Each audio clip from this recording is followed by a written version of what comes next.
Greetings, Santa Fe community. My name is Kevin Bott. I'm the Superintendent of Schools for Santa Fe ISD, and this is a brief presentation overview of our 2023 Santa Fe School Bond. And we just want to take a few minutes to kind of give you the highlights and overview the main points.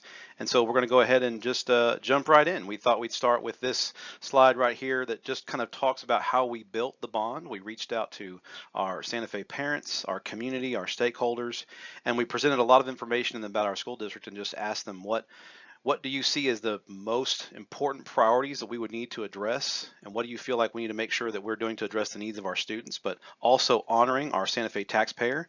And these are kind of some of the things that we talked about. We prioritized the needs based on overcrowded conditions as we continue to see our enrollment increase, and the need in our community and in Galveston County just to increase the opportunities for career and technical education for our students. That was a huge priority for this committee as well.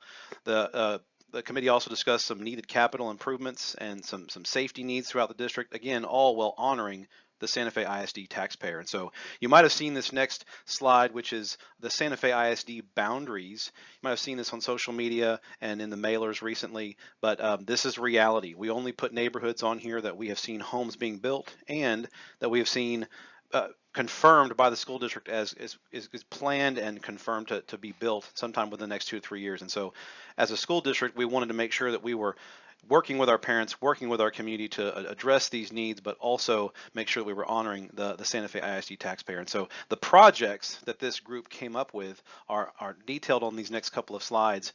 A new 5th and 6th grade intermediate campus really rose to the surface as a desire from parents and community to see that transitional school campus between elementary schools and junior high. We currently have 5th grade on our elementary campuses, and we have 6th grade on our junior high campus, and this would create that developmentally appropriate step in the middle with a 5th and 6th grade intermediate school, while definitely addressing that developmental step, also alleviating overcrowding for our elementary campuses and our junior high campus. Those were huge needs that our parents and community were telling us that they wanted to make sure we address. The second one obviously is the CTE additions and the renovations to really address the areas that are in high demand and in need in Galveston County on the career and technical education track. The next slide just talks a little bit more about the land purchase for future expansion. The committee felt like if we were going to continue to grow, it stood to reason that they'd invest some money now before prices got even higher for some future land. So there's a small amount of funds in there to address land purchases, safety and security, of course, capital project improvements. Those are only the needed things that the school district sees. And so we've said before several times, we wanted to make sure we clarify there is a difference between maintenance and critical capital improvements. The state does give us funding for day-to-day maintenance and day-to-day operations. That's not what we're asking for.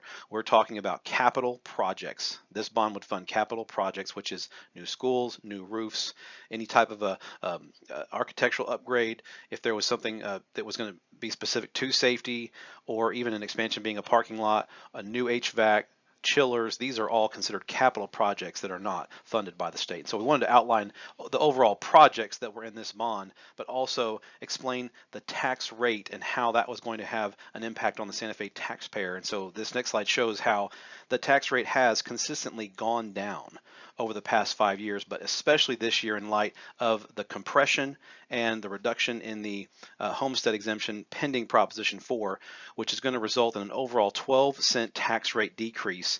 And so you can see on this slide how even though the tax rate is going down 12 cents, with a 1 cent back for the school bond, it would still be an 11-cent reduction in the tax rate. And so in either case, whether the taxpayer in Santa Fe's taxes are going down 12-cent tax rate or 11-cent tax rate, every Santa Fe taxpayer will see a reduction in their tax bill.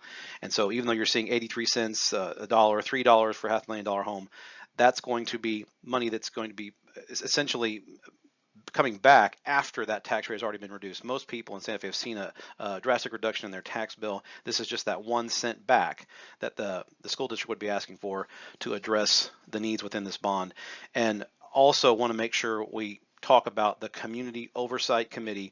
Even after this bond passes, we want to make sure we're being transparent with our funds, transparent with the processes, the building, the construction. And so we invite any one of our parents, stakeholders, and community to join that oversight committee as we go through that bond planning and implementation process.